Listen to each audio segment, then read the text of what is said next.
Vamos seguir falando dos transtornos de somatização, aqueles transtornos onde a gente não encontra a lesão real naquele órgão em que a gente está investigando. Como a gente pode dar de exemplo isso? Uma úlcera, sintomas de úlcera onde a gente não encontra numa endoscopia uma lesão no estômago. Alguns sintomas pulmonares onde no raio-x, na tomografia, a gente não acha a justificativa para os sintomas do paciente.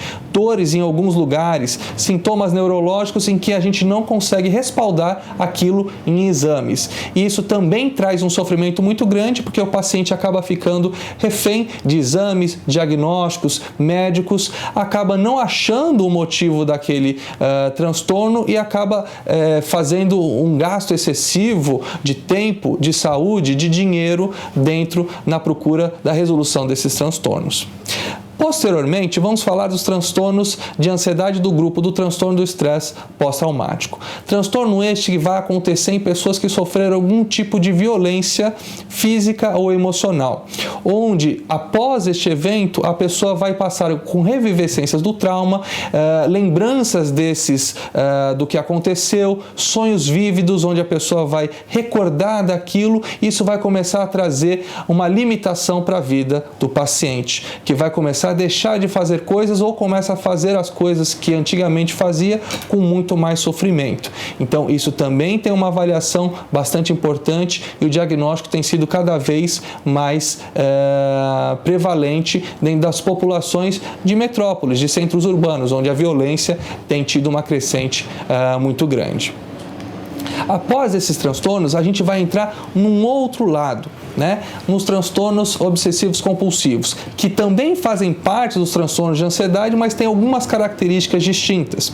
O transtorno obsessivo compulsivo acomete cerca de 1% da população e é aquilo que popularmente a gente chama de manias, as manias, que são compulsões que levam a pessoa a fazer algum tipo de repetição em alguma das características da doença. Então, o que é o transtorno obsessivo compulsivo? É o transtorno em que existem obsessões mentais, onde a pessoa pode ter o que a gente chama das manias, a mania de simetria, de deixar tudo organizado, de coleção, de limpeza, de higiene, pensamentos que a pessoa tenta controlar e não consegue, que invadem a cabeça da pessoa e trazem sofrimento. E para aliviar o sofrimento, aquele paciente começa a poder ter atos compulsivos, ou seja, atos físicos, de fato, comportamentais ou mentais, em que ele vai tentar aliviar a obsessão daquele pensamento. Então esse é o transtorno obsessivo compulsivo que a gente também vai detalhar mais para frente nas aulas. Quando a gente acaba de falar do transtorno obsessivo compulsivo, a gente vai entrar nos transtornos afetivos. O transtorno afetivo mais comum que a gente vai falar é a depressão.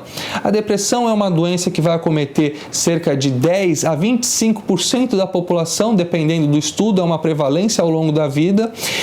Traz uma perda de qualidade de vida muito grande e não é somente tristeza, como as pessoas acabam muitas vezes confundindo. Existem outros sintomas, alterações no apetite, alterações no humor, alterações na disposição, na concentração, culpa excessiva, pensamentos de morte, perda de peso, alteração no sono com mais ou menos sono, dependendo do quadro.